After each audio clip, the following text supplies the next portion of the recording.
Le tirage au sort, nous sommes au sport à présent. Le tirage au sort des éliminatoires de la Coupe du Monde concernant l'Afrique s'est effectué ce jeudi donc ici à Abidjan, à côté de nous en Côte d'Ivoire. La Guinée fait partie du groupe G et il est composé ce groupe donc de l'Algérie, de l'Ouganda, de la Somalie, du Botswana et du Mozambique. Les vainqueurs de chaque groupe seront automatiquement qualifiés pour la Coupe du Monde de la FIFA 2026 aux États-Unis, Mexique et Canada. Lamine Monumassi, est-ce que la Guinée pourra s'en sortir dans cette poule, dans ce groupe composé notamment de l'Algérie, de l'Ouganda, de la Somalie, du Botswana ou encore de la Mozambique? Alors, écoutez... L'Algérie a toujours été la bête noire, hein?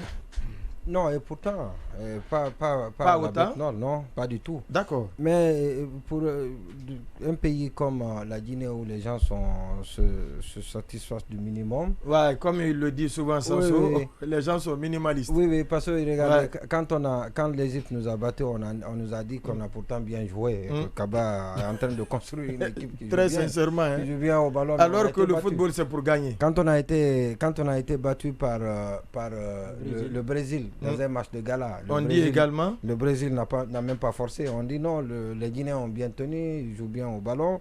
Et voilà, donc les gens étaient contents. Les gens étaient contents de la prestation guinéenne malgré la défaite. Ouais. Et tout dernièrement avec les jeunes, avec les jeunes, les U21, quand on a été battu par U23, quand on a été battu par le Maroc. Là aussi. J'ai aussi entendu les gens dire que vraiment les Guinéens n'ont pas démérité. Ouais, ils ont bien joué, l'équipe a bien joué. Moi, j'avais cru entendre que les Guinéens n'ont pas démérité la défaite, ils devaient être battus. Ils disent non, les Guinéens pourtant ont très bien joué. Ouais.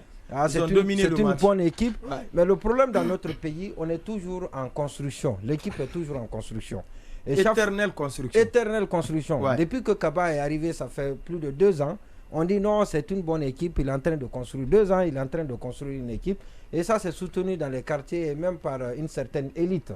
Vous savez, l'élite ici, la question d'élite ici en Guinée, elle est problématique, elle est vraiment galvaudée. Totalement galvaudée. On ne sait pas qui est élite et qui ne l'est pas. Ceux qui sont dans les bars cafés sont plus élites que ceux qui sont dans les bureaux. Et ceux qui réfléchissent, ceux qui sont censés réfléchir pour trouver des solutions aux problèmes réels des Guinéens. Oui. Donc ils sont moins élites que ceux qui sont dans les restaurants. Alors donc, je dis bien dans ce groupe-là, c'est possible que la Guinée se tire d'affaire. Alors, il faut... Face à l'Algérie, face à l'Ouganda, face à la Somalie, face au Botswana, face au Mozambique. Heureusement, ce qui se passe, heureusement, peut-être il y a quelque chose qui plaît dans notre faveur. C'est que ça va coïncider à la réorganisation de notre football. Parce que d'ici là, les élections vont être organisées, il va y avoir le retour à la normale dans le football. Et le congrès pour l'adoption des statuts est prévu ce mois-là. Et donc 3 mois de juillet. Plus tard, 3 mois plus tard, il va y avoir les élections. Donc d'ici la fin de l'année, on aura une nouvelle fédération qui va conduire l'équipe à la Coupe d'Afrique. La Coupe d'Afrique va être un texte en Côte d'Ivoire. Et ça va nous permettre, avec la nouvelle équipe dirigeante, on l'espère, c'est pourvu que cette nouvelle équipe dirigeante aussi ne soit pas... voilà, donc une équipe composée de personnes peu soucieuses, d'un ramassis de dirigeants. Et donc ça, comme ce qu'on a connu par le passé. Quel passé d'abord? Parce qu'il y a eu beaucoup de passé dans notre football. Par exemple, le passé qui a conduit au comité de normalisation, à la mise en place du comité de normalisation. Si on n'est pas en train de débattre de ce sujet, c'est un passé lointain, je suis d'accord, très lointain. Pas si lointain. Mais si vous parlez de ce passé-là, il y a assez de choses à dire là-dessus. Mais on n'est pas dans ça. On va avancer. Donc, vraiment, on n'est pas dans ce débat-là. L'équipe guinéenne peut avoir... je dis l'équipe guinéenne, et on a des talents, contrairement à ce que les gens disent que la Guinée n'a pas de joueurs. Mais on ne peut pas me dire qu'on n'a pas donc de on a du mal à... On ne peut pas me dire que les Ougandais, en Ouganda, Botswana, Somalie, qu'ils ont plus de joueurs que nous, ou bien des équipes qui sont qualifiées. On se souvient des équipes qui sont qualifiées et qui ne font pas mieux que nous, qui ne sont pas mieux cotées que nous. Mais avec Kaba Diawara, je doute très fort que la qualification soit possible. Parce que c'est un entraîneur clivant. Et quand on est clivant dans une équipe, quel que soit, ça casse la motivation. Et quand la motivation est cassée, parce que le premier élément de la victoire d'une équipe, c'est d'abord la motivation. On a vu l'homogénéité. On a vu des petites équipes sortir les grandes équipes dans les compétitions. Bien entendu, oui. Et tout cela, c'est l'engagement, la détermination. On a vu Madagascar se qualifier en quart de finale, une équipe qui vient de nulle part, dont le plus grand joueur joue en 5e division en France, mais a pu se tenir avec un entraîneur amateur, un entraîneur qui entraîne une équipe, comme on appelle, d'amateurs en France, mais qui a pu se qualifier en quart de finale, pendant que nous, on burlinguait en 8e au deuxième tour. D'accord. Donc on va progresser. Toutes les qualités qu'on peut nous reconnaître. Le premier sujet inscrit à l'ordre du jour, cette deuxième session hier du comité de pilotage, du comité de suivi et évaluation de la mise en œuvre du chronogramme de la transition. Cela s'est passé sous l'égide du ministre Mori Kondé. À l'issue de la rencontre, il s'est prêté aux questions des journalistes. Là-dessus, Nabila Kamara, qui a donc couvert cette rencontre, nous a proposé un extrait du ministre de l'administration du territoire et de la décentralisation. Nous allons donc partir avec la régie pour suivre cet extrait et puis après, on va ouvrir le débat. Aujourd'hui, nous avons présenté les avancées qui ont été réalisées dans le cadre de la mise en œuvre du chronogramme de la transition entre le 12 juin dernier et ce jour 12 juillet 2024.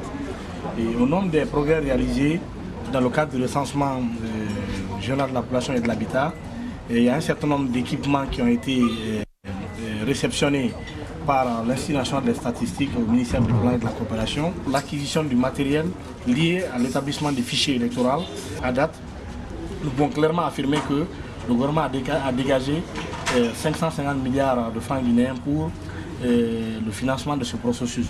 Et nous avons rappelé cet après-midi à l'ensemble des partenaires la nécessité pour eux de pouvoir concrétiser les promesses qu'ils ont tenues quant à l'apport des différents de leur financement. Mais aujourd'hui, ce qui ressort clairement de nos discussions lors de cette session du comité de pilotage, que le gouvernement guinéen, en termes de conduite du processus de retour à l'ordre constitutionnel, en fonction du délai initialement établi dans le compromis dynamique avec la CEDEAO, le gouvernement est beaucoup plus en avance. Joma FM, la radio du développement et de la bonne gouvernance. À l'instant, Mori Kondé, ministre de l'administration du territoire et de la décentralisation. Quand on regarde les actions, les actes posés sur le terrain, le gouvernement est beaucoup plus en avance. Un mois après, le comité se retrouve pour évaluer. On parle de la réception de certains équipements pour l'élaboration des fichiers électoraux. Le gouvernement a déjà dégagé 550 milliards de francs guinéens pour le financement, bien entendu, du retour à l'ordre constitutionnel. Sur près de 6 000 milliards, Lamine Monument Sissi. Oui, c'est 6 000 milliards. Plus de 60 millions de dollars sur près de 600 millions. 650 millions d'euros à mobiliser. L'écart, c'est le 10e qui a été encore mobilisé. Si la Guinée a été capable de mobiliser, je crois qu'avec 550 milliards, on peut procéder au retour à l'ordre constitutionnel. On peut arriver au retour à l'ordre constitutionnel parce que qu'est-ce qui doit être fait essentiellement, c'est l'établissement d'un fichier électoral. D'un nouveau fichier électoral. Oui, c'est ce qui est plus difficile après les élections. On a les kits ici, il y a des élections. Surtout qu'on a passé, la Guinée a prêté ses kits il n'y a pas longtemps. Les élections sont finies là-bas, on va nous ramener les kits. Donc on peut même leur demander de nous passer les leurs aussi. Les leurs aussi, donc ils vont nous prêter aussi leurs kits, ça c'est important. Alors qu'est-ce qui peut être encore fait? C'est l'impression des cartes d'électeurs. Non, c'est pas ce qui est obligatoire, ce qui est essentiel dans l'organisation des élections, c'est de ça que je parle.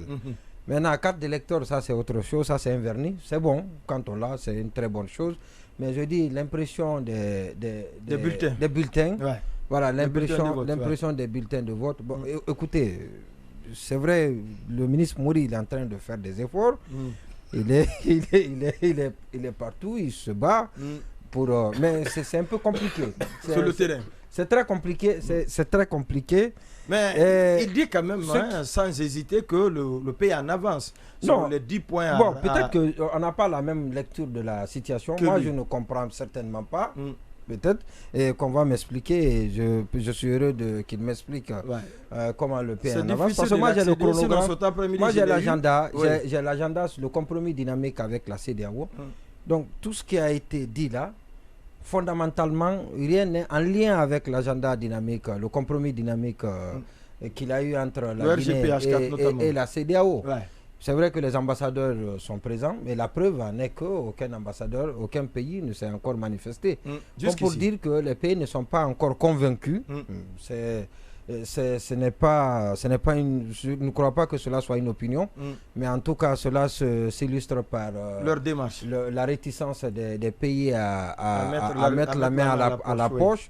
Mais parce que c'est les États-Unis qui ont promis 15 millions de dollars, et les 15 millions de dollars avec beaucoup de conditions, qui parlent beaucoup de conditionnalités. Le dialogue inclusif. Et je crois qu'il n'y aura pas plus de 2 pays qui vont payer plus que les États-Unis. Et les pays qui vont payer, c'est les États-Unis, l'Union européenne, la CEDEAO et les Nations Unies. La CEDEAO et les Nations Unies, on ne peut pas s'attendre à plus de 50 millions, l'équivalent de ce que la Guinée a proposé pour le retour à l'ordre constitutionnel. Donc il faudrait que si nous voulons aller à ces élections, que les Guinéens sachent qu'il faut compter sur notre propre force. Il faut revoir à la baisse, notre ambition. Donc cette enveloppe financière qui est très élevée, de mon point de vue, pour un retour. Je ne sais pas comment on peut mobiliser. Non, quel est le partenaire, quels sont ces partenaires qui peuvent donner plus de 6 000 milliards pour juste le retour à l'ordre constitutionnel? Ça sort de l'ordinaire. Surréaliste. Je ne peux pas comprendre ça. C'est surréaliste. Non, ça je ne comprends pas. Mais en tout cas, vous rejoignez Sanso qui a dit depuis l'annonce de ce budget que c'est pour faire le chantage. Chacun peut avoir son commentaire. Moi, j'ai le mien et je crois que vous avez bien compris mon commentaire. D'accord. Mais ce que on va lui donner la parole. Donc, oui, Boubacar Sabari, est-ce que concrètement les choses avancent comme le dit Mori Kondé? Alors, oui, disons, de son point de vue, il y a des choses qui avancent. Il y a des choses qui avancent parce que, pour rester exhaustif parmi les éléments qu'il a énoncés au titre des avancées, il a dit la réception des équipements, notamment de l'INSS, l'Institut national de la statistique. Il y a le recrutement des agents pour la cartographie. Il y a la révision du cadre juridique et l'élaboration d'un certain nombre de lois. Il y en a 2 notamment. La loi portant régime d'état civil et celle relative à l'identification des personnes physiques. Appel d'offres, lancement de l'appel d'offres pour la construction des centres intégrés d'état civil et d'identification des personnes physiques. Et puis la préparation des appels d'offres pour l'acquisition du matériel nécessaire au RAVEC et à l'établissement du fichier électoral. Alors, je voudrais insister peut-être sur deux choses à ce niveau. La première, et on nous dit que on a lancé les appels d'offres pour la construction des centres intégrés de l'état civil, Alors, on en est encore au mois de juillet à l'appel d'offres pour la construction des centres intégrés où les gens vont venir s'enrôler. 7e mois. On est au mois de juillet. 7e mois. Le 13. J'ajoute, on a, pour ce qui est de l'acquisition du matériel nécessaire au RAVEC et à l'établissement du fichier électoral, l'appel d'offres n'a pas encore été lancé. On en est à la préparation de cet appel d'offres. Le cahier de charge. Voilà, on en est à la. Ça, c'est les propos du ministre lui-même. Donc, moi, je ne sais pas, c'est à chacun de nous, de se faire sa propre opinion. Est-ce que, quand on en est à ça, 7 mois après le top chrono, est-ce que ça s'appelle avancer ça? Maintenant, moi je dis aussi qu'il y a peut-être un problème dans la... Le référendum dans le compromis dynamique est prévu pour le mois de septembre. Septembre 2024. Non, septembre 2024. Non, en tout cas, le fichier électoral devrait être rendu disponible en septembre. Voilà. Le fichier électoral. On n'a pas encore en septembre prochain. Selon le truc détaillé du compromis dynamique avec la CEDEAO. Maintenant, moi je pense aussi qu'il y a une différence d'appréciation, de lecture de ce chronogramme-là entre la Guinée et les partenaires extérieurs. Vous prenez Mori, à chaque fois qu'il s'exprime sur ce chronogramme-là, l'accent est mis sur le recensement général de la population et de l'habitat et l'ORAVEC. Or, le RGPH n'est pas une étape, n'est pas un élément du compromis dynamique. En tout cas, du retour, le RGPH n'a aucun lien avec le retour à l'ordre constitutionnel. Oui. Donc, il y a une telle insistance dans ce truc-là, c'est comme si c'était lié fondamentalement au retour à l'ordre constitutionnel. Et probablement, c'est une des actions qui nécessitera le plus de ressources. Et même par rapport au RAVEC, je l'ai dit, le débat s'est toujours posé. La communauté internationale n'a pas toujours envisagé le RAVEC comme un élément du retour à l'ordre constitutionnel. C'est qu'on peut initier le RAVEC, mais que parallèlement, on procède à la révision de la liste électorale pour mettre en place le fichier. C'est-à-dire, l'idée c'est que le RAVEC, on peut le commencer, mais le processus peut se poursuivre au-delà de cette transition pour qu'à un moment donné, on puisse disposer d'un fichier électoral bien sécurisé. Exactement. Mais pour ce qui est de la partie financement, parce que, vous savez, quand vous l'écoutez aujourd'hui, en réalité, vous auriez pu remplacer les propos qu'il tient aujourd'hui par ceux qu'il a tenus il y a un mois. Il y en a deux. La première partie, c'est de dire, oui, il y a des avancées. La deuxième, c'est que les ressources n'arrivent pas.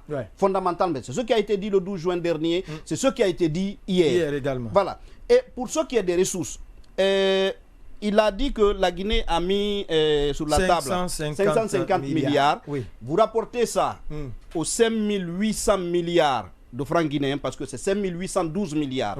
Vous rapportez à ça, ça vous fait 9,48%. 9,48%. Et la communauté internationale, selon... Près de 10%. Voilà, selon les éléments d'information, tout ce que la communauté internationale peut donner n'ira pas au-delà de 80 millions d'euros. Vous rapportez ça à ce budget, ça vous fait 13%.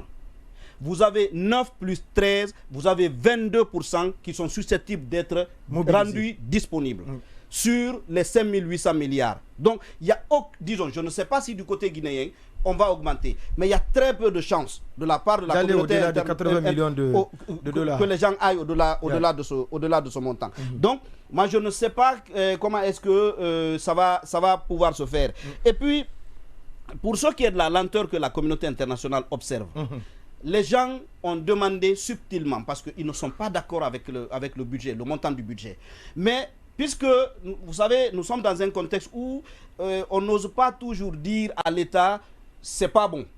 C'est-à-dire qu'il y a des risques à un moment donné que la communauté, que ça braque les autorités guinéennes et qu'on ne maîtrise pas le processus après. Donc, ce que les gens disent subtilement, faites-nous des lignes détaillées de ce budget.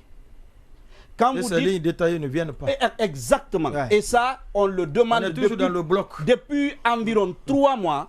Les gens demandent, envoyez-nous les lignes détaillées de ce budget. C'est-à-dire, quand vous dites, par rubrique exemple... par rubrique, activité par activité. Par exemple, quand vous dites que le fichier électoral, l'élaboration du fichier électoral va vous coûter, je ne sais pas moi, 140 milliards, vous dites, d'accord, les 140 milliards, c'est quoi et quoi. Vous alignez les éléments pour que la sommation donne les 140 milliards. Vous ne pouvez pas simplement dire le fichier électoral c'est 140 milliards et que les gens, les yeux fermés, viennent vous déposer 140 milliards. Donc, et ça, ce détail-là n'arrive pas. Du coup, en réalité, on est en train de se mentir.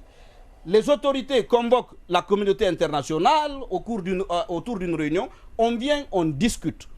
On écoute la partie guinéenne, mais on ne peut pas décider aussi longtemps que ces éléments, ces exigences-là ne sont pas remplies. Maintenant, le gouvernement aussi ne pourra pas dire, Marwan, que c'est parce que la communauté internationale, la promesse tenue, n'a pas été réalisée. C'est pourquoi, au cas où on assisterait à un glissement, que ceci justifie cela.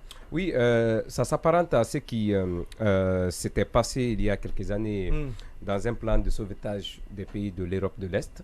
Il y avait ce plan qui concernait notamment le plan de relance encore de l'économie de la Grèce. Vous vous souvenez de cette fameuse phrase de François Hollande qui disait à Alexis Tsipras, aidez-nous à vous aider. C'était une phrase qui était devenue très célèbre parce qu'on avait senti que la Grèce jouait un peu au lézard. Maintenant, l'Union européenne jouait à la tortue.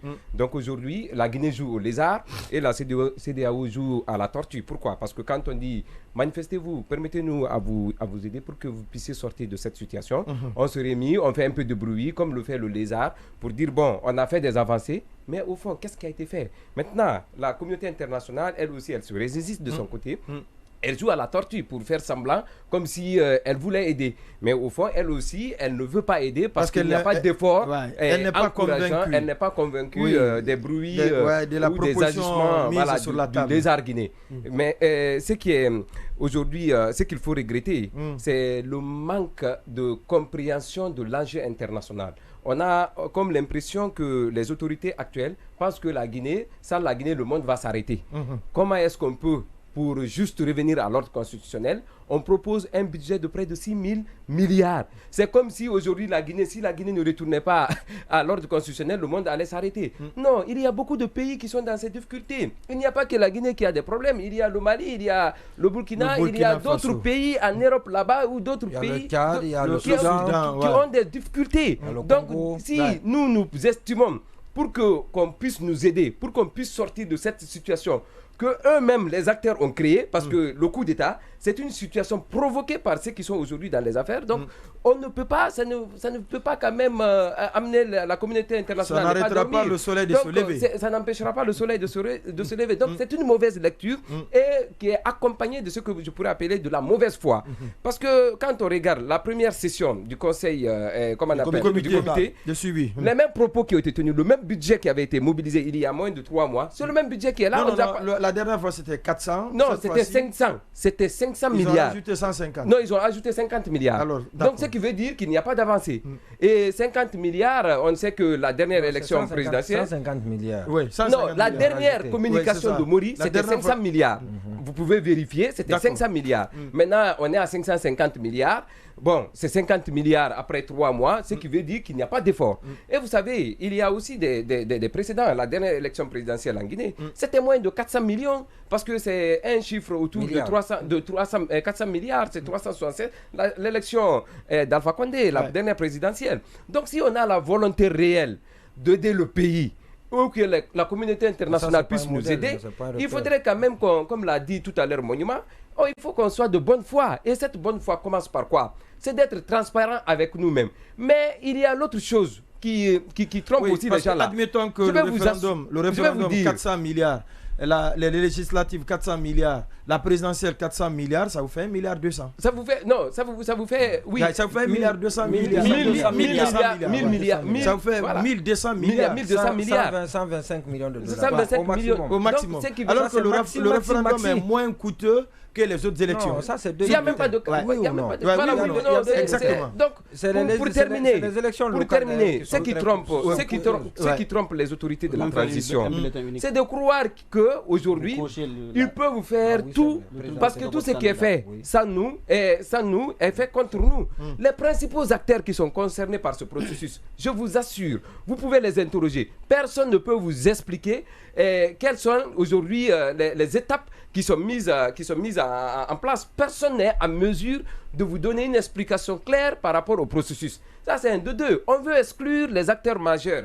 Vous pensez que les gens là vont prendre le contre-piable de leurs concitoyens pour venir donner à des gens comme ça, avec surtout des militaires? Non, il ne faudrait pas qu'on se trompe, il ne faudrait pas qu'on se mente. Je pense qu'on devrait mettre fin à ces différentes sessions et qu'on soit sincère avec nous-mêmes. Oui, ainsi que des diplomates. Et notamment la CEDEAO, et je pense effectivement que c'est une très bonne chose. C'est la deuxième rencontre. Exactement, c'est la deuxième rencontre de ce comité de suivi, de pilotage. Et ce qu'on peut dire, c'est qu'effectivement, il faut saluer déjà l'exercice, il faut saluer aussi les avancées qui ont été présentées, et il faut dire que si, bien entendu, c'est accueilli ici avec scepticisme, scepticisme. Ce n'est pas, par exemple, le cas, et je pense que c'est vraiment important de le relever, ce n'est pas le cas du représentant de la CEDEAO en Guinée, qui, lui, a plutôt accueilli le rapport avec optimisme, estimant... D'accord, il n'y a pas de problème. Vous... Ok, bon, bref. Donc, je disais que le représentant de la CEDEAO, a accueilli favorablement les avancées, en disant que oui, à cette allure, le retour à l'ordre constitutionnel conformément aux 24 mois pourrait être au rendez-vous. Exactement. Exactement. Et il s'est félicité aussi de la fiche de suivi qui a été proposée et adoptée au comité de pilotage pour suivre de manière efficace la mise en œuvre de ce chronogramme. Donc cette fiche de suivi a été adoptée et comme vous dites, il a dit qu'il a bon espoir donc que les délais seront tenus, et comme on parle souvent lorsqu'il s'agit de sanctions, on invoque rapidement le principe de subsidiarité pour dire que si la CEDEAO sanctionne, les autres vont reprendre, l'Union européenne, etc. Donc je pense que pour le suivi aussi de ce chronogramme, le principe de subsidiarité alors pourrait aussi s'appliquer, et si la CEDEAO elle est plutôt convaincue de ce qui a été présenté et qu'elle remonte les informations, ça pourra aussi convaincre les autres partenaires aussi internationaux, notamment sur la question du budget. Maintenant, sur cette question du budget, moi de toute façon je me dis personnellement que moins on aura de financement extérieur déjà globalement et mieux certainement dans le futur la Guinée se portera. Donc je pense qu'il faut, j'encourage les autorités d'abord à faire le maximum pour revoir à la baisse déjà le budget qui a été adopté. On parlait tout à l'heure par exemple de l'appel d'offres pour les centres de recensement. Je ne sais pas si une alternative avait été proposée, avait été une alternative moins coûteuse qui serait d'utiliser par exemple les mairies actuelles, qui serait d'utiliser en tout cas certaines écoles ou les établissements. Est-ce qu'on était obligé justement de lancer de la construction de tous ces nouveaux sièges d'état civil? Donc je pense que à travers le budget on peut essayer d'abord de le minimiser, une bonne élégation, et ensuite encourager le gouvernement à continuer sa dynamique, à mettre plus que ce qu'il a déjà mis.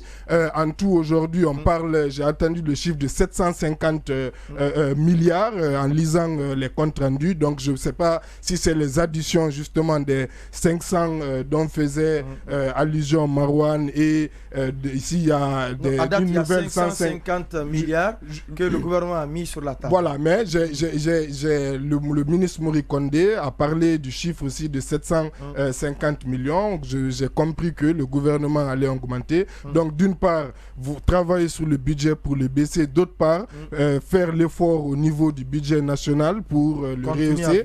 De toute façon, 750 milliards, c'est les premières étapes. C'est après lorsqu'il s'agira aussi d'organiser par exemple les scrutins que le plus gros du financement devra être débloqué.